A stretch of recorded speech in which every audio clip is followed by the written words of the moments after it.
नमस्कार दोस्तों, जय श्री श्याम। अगर आप म्यूचुअल फंड में निवेश कर रहे हो तो आज की वीडियो आपके लिए काफी ज्यादा इंपॉर्टेंट होने वाली है। अगर भारतीय बाजार की बात करें, जब भी भारतीय बाजार में गिरावट देखने को मिलती है तो यहाँ पे सेबी कोई ना कोई ऐसा प्रस्ताव लेके आता है जिससे इंडियन मार्केट उसको स्टेबिलिटी दिला सके, कहीं ना कहीं मार्केट को रिकवर करा सके। अगर ऐसे ही हम इंडियन मार्केट्स की बात करें तो बीते पिछले कुछ दिनों से आपको, अगर म्यूचुअल फंड में निवेश कर रहे हो या आप ट्रेडिंग करते हो तो वहां पे आपने देखा होगा इंडिया के इंडेक्स से वो डाउनफॉल की तरफ जा रहे हैं। तो यहाँ पे सर ऐसा क्यों हो रहा है? और यहाँ पे सेबी ने 3 यहाँ पे ऐसे प्रस्ताव दिए हैं जिससे इंडियन मार्केट है आपको एक स्टेबिलिटी प्रोवाइड कर सकता है और यहाँ पे इंडियन मार्केट्स काफी जल्दी रिकवर होता हुआ भी आपको नजर आएगा। तो यहाँ पे अगर हम बात करें पहले तो सन 2019 की, तो सन 2019 के अंदर क्या करा था, सेबी एक प्रस्ताव लेके आया था। उसमें क्या करा था, जो एफआईआई हैं, एफआईआई जितने भी फॉरेन कंट्री के इन्वेस्टर्स हैं वो अगर म्यूचुअल फंड में या इंडिया के मान लीजिए इंश्योरेंस फंड है अगर उसमें इन्वेस्ट करना चाहते हैं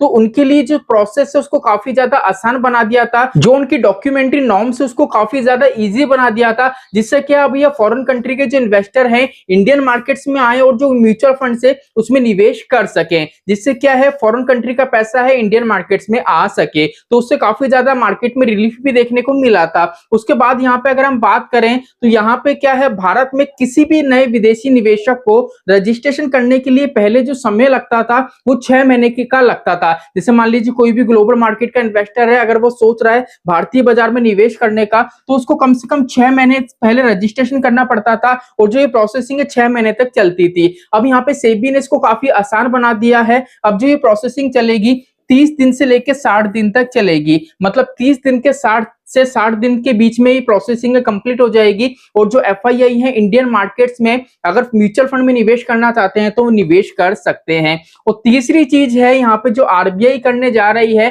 जिससे काफी ज्यादा मार्केट में इंपैक्ट देखने को मिलेगा और हो सकता है मार्केट में जो गिरावट देखने को मिल रही है कहीं ना कहीं यहाँ पे स्टेबिलिटी भी देखने को मिले। बिकॉज अगर हम बात करें तो एफआईआई कंटिन्यू यहाँ से पैसा निकाल रहे हैं। अभी जो इंडियन मार्केट में थोड़ी बहुत भी अगर आपको स्टेबिलिटी नजर आ रही है वो सिर्फ जीएसटी को लेकर नजर आ रही है कि जीएसटी की दरों में जो कटौती हुई है, जो डीआईआई है उनका पूरी तरीके से मार्केट पे कंट्रोल है। अगर जीएसटी की कट वाली रिपोर्ट नहीं आती तो यहाँ पे मार्केट में और ज्यादा गिरावट हमको देखने को मिलती है। अब यहाँ पे आरबीआई ने काम क्या करा है, आरबीआई ने सीधे से बोला है कि जो फॉरेन कंट्री के इन्वेस्टर हैं, ठीक है, जैसे 2019 के अंदर सेबी ने नियम निकाला था कि अगर कोई भी फॉरेन कंट्री का इन्वेस्टर म्यूचुअल फंड में निवेश करना चाहता है भारतीय बाजार में तो उनका जो प्रोसेसिंग थी, जो डॉक्यूमेंट्स थे वो थोड़ा इजी कर दिए थे।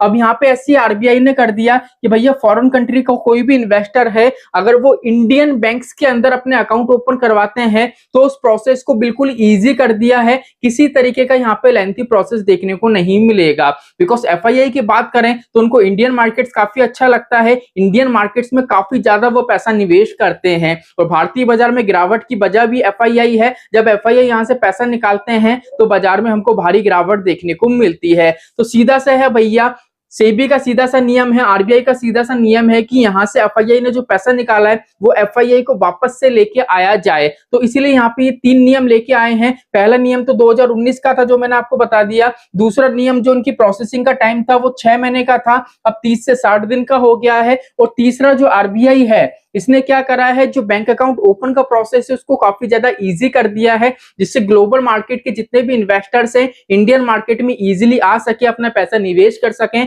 अकाउंट्स ओपन कर सके। तो यहाँ पे अगर आप म्यूचुअल फंड में निवेश कर रहे हो तो आपके इन्वेस्ट को आपको कंटिन्यू रखना है। बिल्कुल भी ये नहीं करना है कि आपको आपका पैसा रिडीम कर देना है, इन्वेस्टमेंट खत्म कर देना है, क्योंकि हमारा इन्वेस्टमेंट लॉन्ग टर्म का होता है और मार्केट में जो करेक्शन आता है वो शॉर्ट टर्म का होता है। इसलिए अपने गोल को अगर अचीव करना चाहते हो तो सिस्टमेटिक तरीके से इन्वेस्ट करो। अभी मार्केट डाउन है, ज्यादा से ज्यादा पैसा निवेश करो, जिससे क्या होगा, लो एनएवी पे ज्यादा से ज्यादा यूनिट्स आपको अलॉट होंगे। तो चलिए आज के लिए इतना ही, मिलते हैं हमारी नेक्स्ट वीडियो में। जय श्री श्याम दोस्तों, जय श्री राधे।